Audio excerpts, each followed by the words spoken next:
자, 안녕하세요. 반갑습니다. 찻집 사장입니다. 오늘은 저희가 무슨 시간을 가질 거냐면 바로 밀크티를 만들어 볼 시간을 가질 건데요. 레시피만 알면 집에서도 편하게 맛있게 만들어 먹을 수 있거든요. 오늘 배우는 노하우들 잘 기억하셨다가 나중에 활용하시길 바라겠습니다. 우리가 오늘 만들 밀크티의 종류는 바로 로얄 밀크티입니다. 그래서 로얄 밀크티는 뭐냐면 차가 많이 들어가고 그리고 끓여서 만들기 때문에 바로 로열이라는 말을 쓰게 됩니다. 보통 인도나 스리랑카에서 이 끓여서 만드는 방법을 많이 사용하고요. 그리고 이 방법에서 향신료를 넣거나 계피를 넣거나 아니면 다른 재료들을 넣어서 여러 가지 응용된 밀크티까지 만들 수가 있습니다. 오늘은 가장 기본적인 방법을 만들어 보고 응용할 수 있는 방법들도 차근차근 알려드리도록 하겠습니다. 처음에는 뭘 해야 되냐면 바로 차를 우려줘야 됩니다. 먼저 저희가 물을 계량했는데요. 물은 저희가 150ml를 계량을 했어요. 그래서 이 150ml를 밀크티 팬 준비한 곳에다가 넣어주고 물이 끓는 동안 잠깐 팁을 설명해 드리면 이따가 저희가 차를 넣을 거거든요.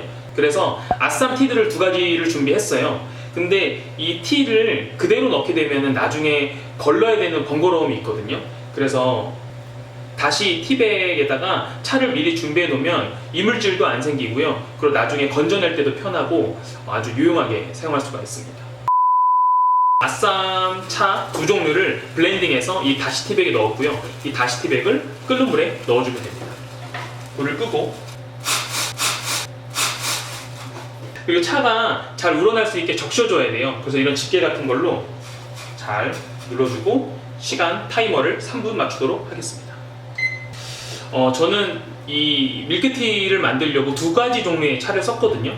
근데 이 2가지 종류의 차 모두 인도 아쌈 지역에서 나오는 차예요. 근데 하나는 잎이 조금 크고요. 향기가 좋아요. 그리고 또 하나의 차는 CTC라 그래서 향기보다는 맛이 굉장히 진하게 나오고 색깔도 진하게 나오고요. 그리고 떫은 맛도 많이 있어서 밀크티를 만들고 났을 때 그런 깊은 풍미가 이 차가 나게 해주는 거죠. 그래서 이 2가지 종류의 차를 5g씩 총 10g을 넣었고요. 홍차 마실 때 3g 정도를 넣는단 말이에요. 근데 5g 들어갔으니까 총 10g 들어갔잖아요. 그래서 카페인 함량이 굉장히 높습니다. 임산부나 노약자나 어린 아이들한테는 이렇게 로얄 밀크티로 끓여서 먹는 방법이 조금 어울리지 않을 수가 있어요. 그래서 카페인에 좀 자신이 있는 분들한테는 추천을 드리는데 그렇지 않으면 추천을 드리지 않습니다. 저도 출근하면은 이 로얄 밀크티를 한 잔 마시고 시작하는 게 이 한 잔을 먹고 시작하면은 카페인도 그렇고 맛도 있고 달콤하니 기분도 좋아지고 여러모로 저한테는 활력소가 되는 밀크티죠. 됐습니다. 총 3분의 시간이 흘렀고요. 이 3분이 지나간 다음에 뭘 해야 되냐? 바로 이 차를 건져내서 잘 짜줘야 됩니다. 왜냐하면 이 차가 머금고 있는 이 홍차액이 굉장히 진하기 때문에 이 부분들을 꼭 짜주셔야 정말 맛있는 밀크티가 나와요. 근데 집에서는 이런 집게 같은 걸로 짜주시면 되고 저 같은 경우에는 이 한 방울도 아깝기 때문에 무시무시한 장비를 사용하죠. 이렇게 누르면은 아주 진한 밀크티 원액이 나옵니다. 여기다가 바로 밀크티를 만들어 먹을 수 있어요. 바로 우유를 부어서 밀크티를 만들 수도 있지만 여기서 맛있게 만드는 팁 하나가 뭐냐면 바로 이 원액을 졸여준다는 겁니다. 제가 밀크티를 개발하기 위해서 정말 다양한 방법을 해봤거든요. 정말 많은 차도 써보고 설탕도 써보고 우유도 바꿔가면서 해보고 했는데 결국에는 이렇게 만드는 로얄 밀크티가 시간은 가장 오래 걸리지만 가장 맛있더라고요. 김이 많이 새네요. 뜨겁네요. 이 원액을 졸여주다 보면은 가장자리가 눌러붙는 경우가 있거든요. 그럴 때는 한 번씩 이렇게 돌려줘서 그 부분을 녹여주셔야 나중에 탄맛이 나지 않아요.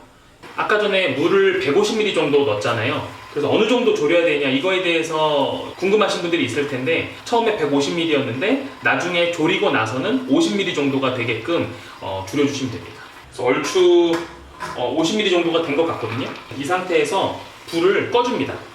불을 꺼주고 설탕을 넣어줘야 돼요. 근데 설탕을 왜 처음에 안 넣냐면 설탕을 먼저 넣게 되면은 나중에 차가 완전히 그 안에 있는 엑기스까지 쫙 뽑아내질 못합니다. 설탕을 다 우려진 다음에 이 상태에서 설탕을 넣어주는 거예요. 저는 프랑스의 라파루쉐라는 이 각설탕을 썼어요. 근데 집에 있는 흰색 설탕이나 뭐 갈색 설탕 뭘 쓰셔도 상관은 없습니다. 대신에 초콜릿 향이나 특유의 독특한 향이 있는 그런 설탕만 안 쓰시고 뭐 하얀 설탕이나 갈색 설탕이나 아무거나 편한 거 쓰시면 돼요. 이 설탕이 잘 녹을 수 있게끔 저어주시면 돼요. 여기다가 우유를 한번 부어보도록 하겠습니다. 우유는 180ml 정도 넣어주시면 됩니다.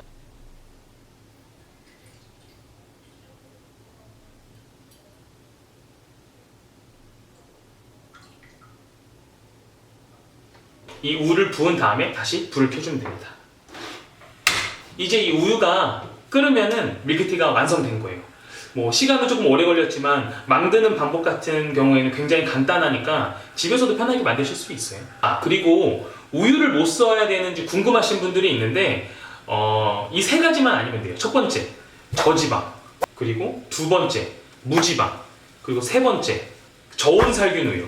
하나 더, 멸균 우유까지 해서 네 가지만 아니면은 사실 이 로열 밀크티로 끓였을 때는 다 맛있습니다. 뭐 우리가 아는 뭐 서땡 우유, 매땡 우유 이런 것들 다 밀크티로 적합한 우유이기 때문에 어떤 우유를 쓰셔도 상관없는데 저는 개인적으로 서땡 우유를 추천드립니다. 왜냐하면 서땡 우유의 지방 단백질 함량이 조금 높아서 밀크티를 끓이면은 고소한 풍미가 좀 많이 나요. 그래서 저는 추천드리죠. PPL은 아닙니다. 하지만 PPL은 환영합니다. 요 끓을 때 잘 보셔야 돼요. 왜냐하면 순식간에 끓거든요.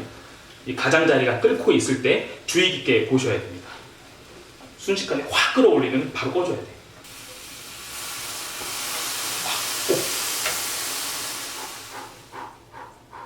밀크티가 완성이 됐습니다.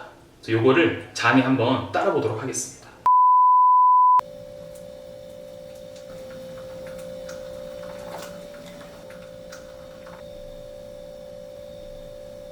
아까 말씀드렸다시피 카페인이 좀 있어요. 그래서 아침에 시작할 때도 굉장히 좋은 밀크티라고 할 수 있습니다.